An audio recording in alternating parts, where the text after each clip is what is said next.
Ian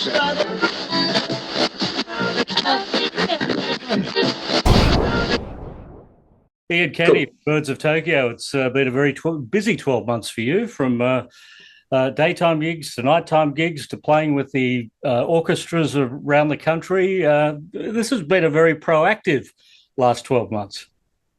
Yeah, it's been incredible, actually, when you sort of lay it out like that. We've played every type of gig I think you can in the last year or so, which has been awesome. I mean, I think we just love playing, to be honest. So whether it's in the orchestra setting or it's sort of up on a festival stages, it's just a good time. How different was it performing with the orchestra? Like, who follows who? Are you following them? They following you? How's that work? Very good question. I would like to think that, we would be able to follow them, given that they are, how do I say this? I guess a bit more musically minded and musically gifted than us, but there's no way. They've got to follow us because we sort of just lock in to what we do, and they sort of play to us. It probably should be the other way. But of course, if you have a good maestro up front, a good conductor, he or she will be able to feel that sort of push and pull. And to be honest, actually, that's probably what it comes down to. Yeah. Yeah. We've seen a few artists actually do performances with the MSO in recent years, and that has developed into a live album with the MSO. What are the plans for Birds of Tokyo with those recordings? I think it's probably about time we did a live recording. This is sort of our third time in the sort of orchestral world, and we're understanding it a lot more and a lot better these days, and the scale of our show is just growing and growing and growing. So I think we're going to go back to an orchestra type thing in 2025, and there's talk of recording it. The only reason we haven't done it so far is it's a bit of an endeavour to record it. It's a very large scale project to record an orchestra and the band. Just the basic recording logistics of it are pretty insane. So haven't done it yet, but that's something we're keen on doing. Oh, you got to capture the moment for the grandkids. 30 years from now, grandkids. For sure, that's Grandpa Kenny. Yeah, for sure, absolutely. Yeah. Yeah. Well, in 2020, we had the Human Design album, and we haven't had a new album since. We've had quite a few new songs. But when the next album arrives, that will actually be the longest gap ever between Birds of Tokyo albums. It will. I'm actually not up to scratch on how long it's. I guess it'll be 5 years. 5 years. February 2025 is 5 years. Totally. Yeah, we sort of. Look, the band loves making records. I think the band has to find the record. So at the moment, in the last X amount of records, we usually find the songs first, and we sort of drip feed those as singles, and that's what leads to a record. So maybe there's a record in 2025. The band has been writing and recording, but our sort of go-to at the moment is just to, if we feel confident and we really love the song, we don't really hold on to them so much anymore. Just release them as they come. Yeah. Well, because we've had Superglue, Smith Street, Daylight Line, and Heartbreakers Bar, which is that latter one just a couple of weeks ago. You've got half an album already there. That's half a record already. Yeah. Actually, to be honest, that's exactly how Human Design kind of came to be a record. We had already released, I'm going to say 4 or 5 singles over a period with the idea of a record. We just didn't have the full picture of what the record was going to be. And then I think upon releasing the last single off that, which might have been the two of us, I can't remember, we sort of had these other songs sitting there from the same sessions. We're like, hang on, we actually now we've got the record. Finally, after getting through those songs, we've got the record. So who knows? Same thing could happen. Heartbreakers Bar, the most recent one, has a very interesting video that goes along with that. And I don't know, I'm assuming it's meant to be funny, the Jesus Kenny with the very creepy nun. and the athletic devil in there. That was quite the production. It was. It was a 16-hour shoot. It was a pretty grueling shoot. The director, Matt Sav, came up with the concept, and I'm this half-assed hippie guru trying to help these characters get through what they've got to get through, and ultimately I think it falls. My plan doesn't work out, and people just are who they are. And it's central around Bernie, our bass player, his character, who's obviously been through something. He needs somewhere to go to, wash away what's happening. So he ends up at HEARTBREAKERS bar, and it was so much fun making this video clip. Probably we've had a lot of fun. Clips can be fun, but this one I would have to say we had the most fun making. It was awesome.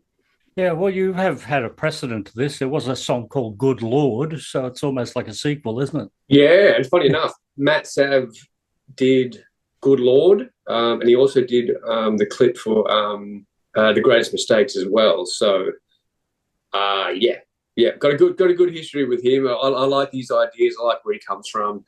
He's a bit of a mad scientist. Of course, he goes into the shoot with his whole storyboard and a plan. He probably needs about 3 days to shoot in his mind, and then he realizes he's got 1 day, and he's like, right, this is what we're doing. And it all sort of just comes together in this beautiful kind of chaotic way. It's impressive.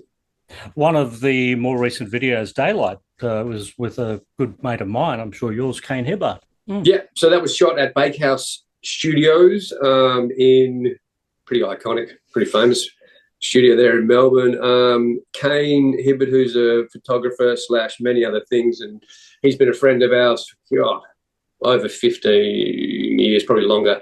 And he actually shot that one, and we wanted to sort of capture the band, playing live. And we were rehearsing there. We're actually rehearsing the song there, trying to figure out how to play it live. And then it was like, you know what, let's just shoot the actual clip here in this studio and present the song that way. If we talk about statistics for this band, I think on my count there are 32 singles to date. When you did the MSO show, there were 19 songs in the MSO show, and 14 of those songs were singles. So the singles are making up an extremely large chunk of a playlist now as compared to album tracks. Is that how it's tending to work out moving forward with Birds of Tokyo?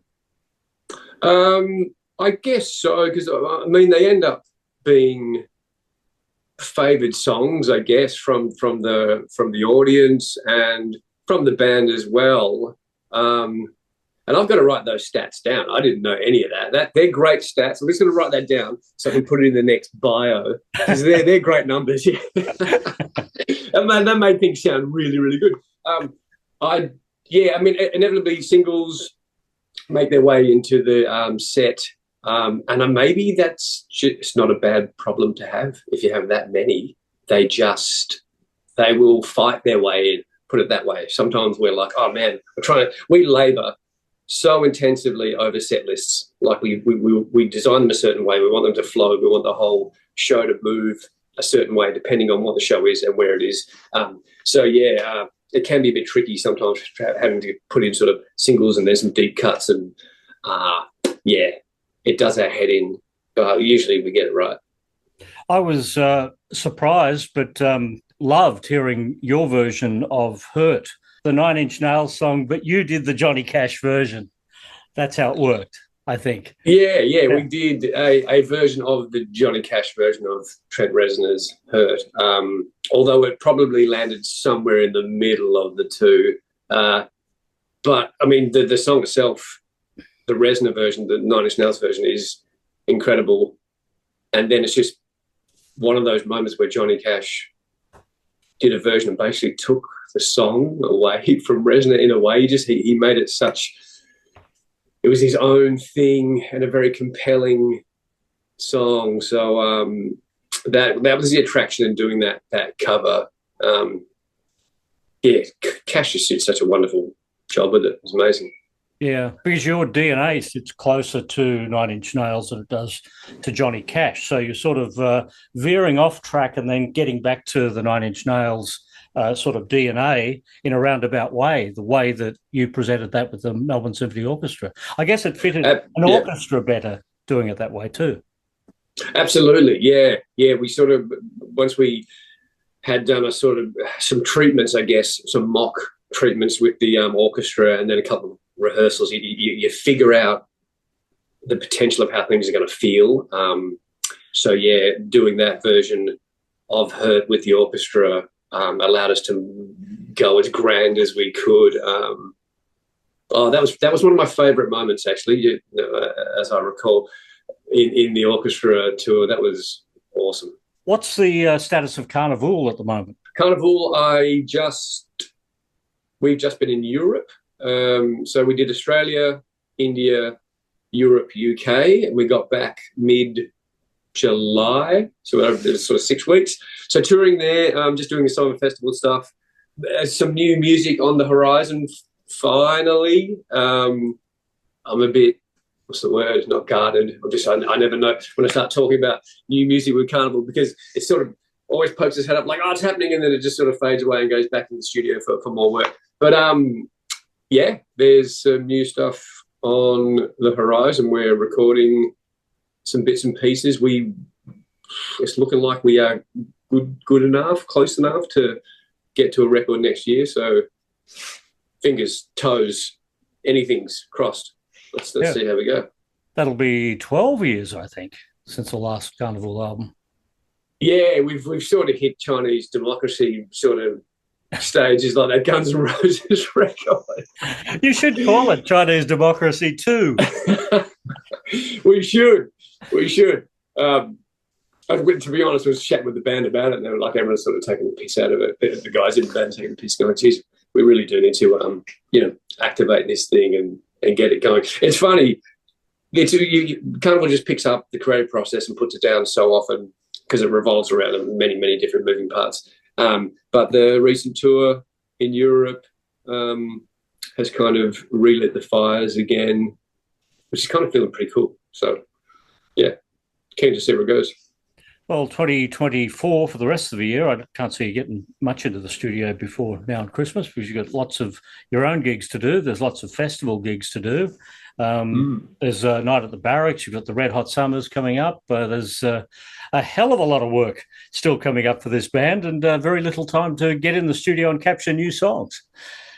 Yeah, it's pretty wild. It's pretty wild. There's a lot. There's always stuff coming up. There's always stuff on the go. Birds, in a way, though, kind of jumps in and around that with studio stuff. We're actually going to jump in to the studio a couple of days before the night at the Barracks and record a new song. We've got so HEARTBREAKERS Bar is out.